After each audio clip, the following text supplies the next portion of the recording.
Bonjour à toutes et à tous, êtes-vous intrigués par Loki, par les voyages dans le temps, par les forces diaboliques, par les univers parallèles? Car oui, c'est là une partie de ce qui nous attend dans la phase 4 du MCU de Marvel, qui a été repoussée d'1 an par le virus.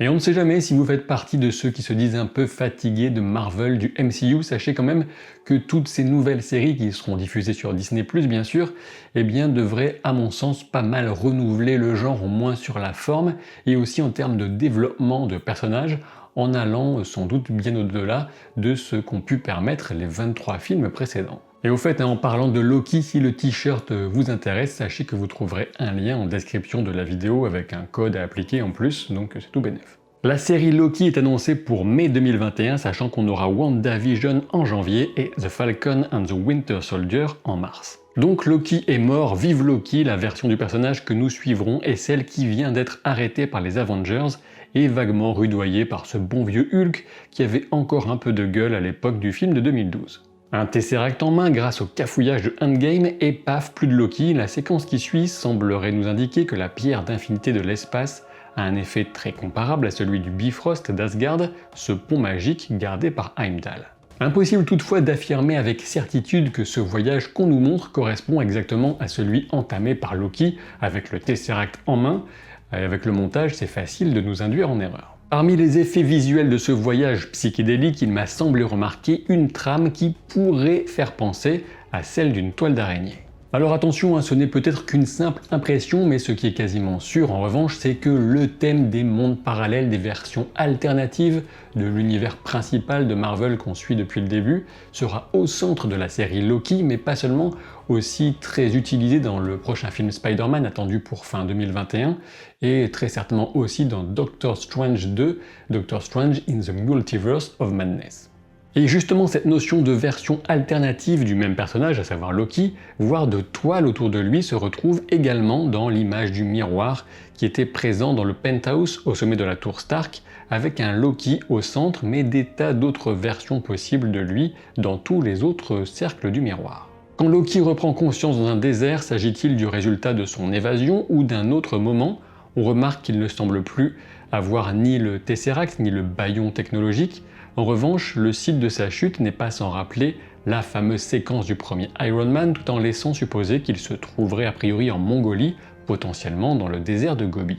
Ce qui semble clair, c'est qu'en s'échappant de la sorte, Loki a créé un paradoxe spatio-temporel, une version alternative du destin final et funeste qu'il attend entre les mains de Thanos. Crac. Et donc de fait, Loki est devenu un contrevenant envers les règles de la police du continuum espace-temps, la Time Variance Authority, ou TVA, un terme d'autant plus effrayant pour nous Français. Et on le retrouve sous la garde de Mobius M. Mobius, puisque tel est le nom du personnage incarné par Owen Wilson, wow, un fonctionnaire de hiérarchie intermédiaire dans cette immense et puissante institution qui s'assure que la cohérence temporelle de l'univers ne parte pas en cacahuète. Le nom Mobius dérive du fameux ruban de Mobius qu'on retrouvait déjà dans les recherches de Tony Stark sur le voyage dans le temps dans Endgame.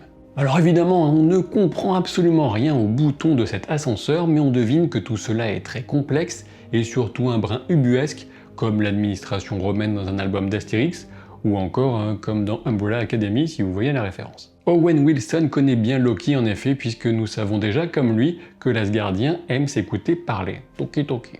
Le prisonnier Loki va être soumis à la juridiction de la TVA et on devine déjà au-dessus de celle qui semble apparaître dans un rôle de juge les 3 figures des gardiens du temps. On les retrouve en version statue géante un peu plus loin dans ce trailer. Alors ces 3 gardiens du temps dans les comics Marvel, ce sont d'assez sombres, on va dire, personnages secondaires, voire tertiaires, mais ils ont quand même une histoire complexe. Ils ont même des doubles maléfiques qui cherchent à dissoudre le temps, à semer la pagaille en tout cas. Et sinon, bien, ces 3 gardiens, ce sont a priori les derniers membres de la TVA à la fin du cycle de temps de notre univers, et leur objectif serait d'éviter que certaines erreurs se répètent. Mais surtout, ce qui m'a frappé dans le design de celui du milieu, c'est le mélange entre un col à la Immortus et un casque qui pourrait faire penser à celui de Kang le Conquérant. Et cette figure centrale est aussi la plus intéressante et susceptible de correspondre aux 2 individus que je viens de mentionner, justement parce qu'elle est la seule à présenter une physionomie typiquement humaine contrairement aux deux autres gardiens. Et du coup, si dans les comics Immortus est un agent, voire même certains diraient un jouet des gardiens du temps, dans cette version, dans cette adaptation, dans la série Loki, il se pourrait bien qu'il soit l'un d'entre eux. Quoi qu'il en soit, on sait déjà que Kang fera son apparition dans le MCU sous les traits de Jonathan Majors, excellent dans Lovecraft Country, et même s'il n'est prévu pour le moment que dans Ant-Man Quantum Mania, je pense qu'il sera introduit dès cette série Loki. Et franchement, là, je pense que vous me suivrez, le raisonnement est très simple à partir du moment où on va traiter de manipulation du flux temporel, d'usage du temps pour mettre la pagaille dans l'univers, et à partir du moment où on sait que Kang, le Conquérant, qui est le grand méchant Marvel lié au temps, va apparaître, forcément, impossible de ne pas l'introduire, au moins l'évoquer, dans ce récit, dans Loki, qui va beaucoup traiter de la TVA, cette institution qui s'occupe de préserver le temps dans l'univers, quand même.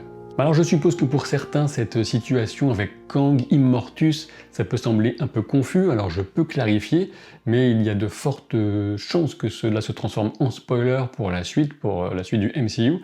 Donc pour ceux qui veulent sauter ce spoiler éventuel, je vous indique le temps de la vidéo en bas à droite à rejoindre pour éviter ça. Kang et Immortus sont des versions de la même personne, dont la version plus jeune encore est aussi connue comme Iron Lad dans Loki. On pourrait assister aux agissements d'Immortus qui aboutiraient à l'avènement de Kang et commencer à deviner son incroyable empire assis sur sa maîtrise du temps.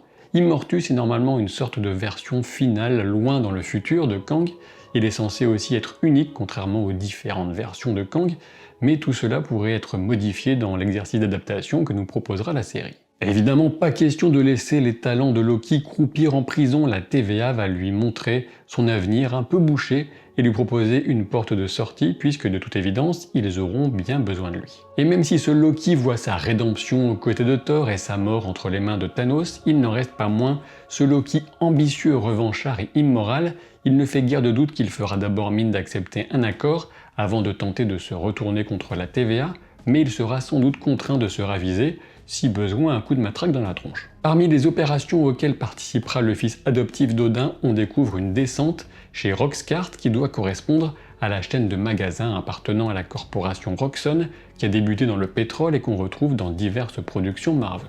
Une brève bagarre qui semble tourner en défaveur de Loki et qu'on voit plus loin dans le trailer correspond au même décor et on peut supposer que la silhouette qui observe les caméras de surveillance est la même que celle qui met le feu dans un extrait précédent. Et cette forme encapuchonnée, inquiétante, me semble ne pouvoir correspondre qu'à deux personnages possibles, à savoir d'une part la version féminine de Loki, et oui, qui serait la même personne que l'Enchantress, en tout cas dans cette adaptation, puisque dans les comics ce sont deux personnages différents, ou alors il s'agit directement de Kang lui-même. Dans ce plan qui rappelle faussement Natasha Romanoff, on aperçoit celle qui sera cette autre version de Loki, sachant qu'il risque potentiellement d'en rencontrer plusieurs et que c'est peut-être même la raison précise pour laquelle la TVA fait appel à lui. Et dans ce trailer, outre le supermarché, on a trois autres ambiances qui semblent correspondre à certains des voyages que Loki fera dans ses timelines alternatives. On a d'abord une sorte d'apocalypse avec une lune en morceaux qui correspond peut-être à cette version de New York dévastée,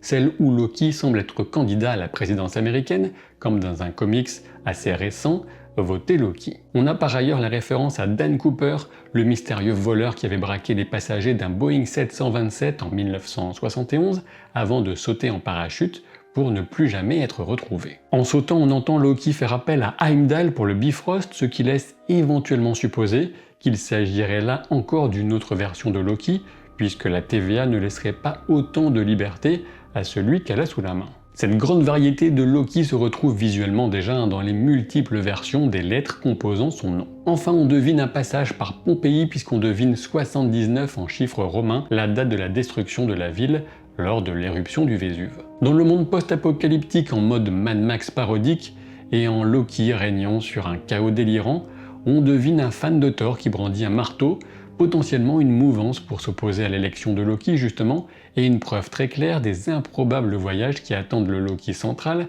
qu'on suivra dans une délicate enquête au gré du multivers. Néanmoins, de mon point de vue, le plan le plus révélateur reste celui de Mobius M. Mobius qui rencontre une petite fille dans ce qui semble bien être une église à la gloire du démon. Alors impossible de savoir qui est cette petite fille, même si la version féminine de Loki est une éventualité, mais par contre, on semble bien se situer dans une version de notre monde où Mephisto, et oui, le diable selon Marvel, a réussi à plus ou moins remplacer Dieu tout-puissant dans certains lieux de culte, et c'est un peu inquiétant. Il faut dire qu'on a déjà d'assez fortes présomptions quant à l'implication de Mephisto dans les coulisses de WandaVision. Peut-être que j'aurai encore l'occasion d'y revenir avant le début de cette série, le 15 janvier, ça va arriver très vite. Mais quoi qu'il en soit, il semble bien que ce diable version MCU, version Marvel, sera l'un des grands adversaires avec Kang et peut-être le Docteur Doom de cette phase 4. Et ça peut promettre puisque c'est un être évidemment très malfaisant, maléfique, et qui pourrait aussi être lié à la naissance des enfants de Wanda, enfin on verra tout ça dans la série. On pourrait parfaitement l'imaginer comme antagoniste principal dans le film Doctor Strange in the Multiverse of Madness, puisqu'on sait que l'idée est notamment d'en faire un film relativement effrayant. Et oui, après tout, quoi de mieux pour atteindre cet objectif d'un film effrayant que d'y insinuer la marque du diable en personne et de faire appel à Sam Raimi, un réalisateur qui a déjà eu fort à faire avec les forces du mal, que ce soit dans Evil Dead ou encore dans Drag Me to Hell. Et bien sûr, vous le savez, si vous ne voulez pas finir à la broche dans le 9e enfer, je vous invite à vous abonner à la chaîne si ce n'est pas encore le cas, à laisser un pouce en l'air et à jeter un œil à mon livre Captain Popcorn Universe qui lui est intemporel, qui résiste à toutes ces manipulations et qui vous parle de mes coups de cœur de pop culture dans des tas d'univers différents. Coups de cœur et pas seulement bien sûr, avec des analyses, etc. En tout cas, je vous le laisse découvrir en librairie, qui sont maintenant, en tout cas on l'espère pour quelque temps, ouvertes. Je vous dis à très vite pour de nouvelles aventures. Salut!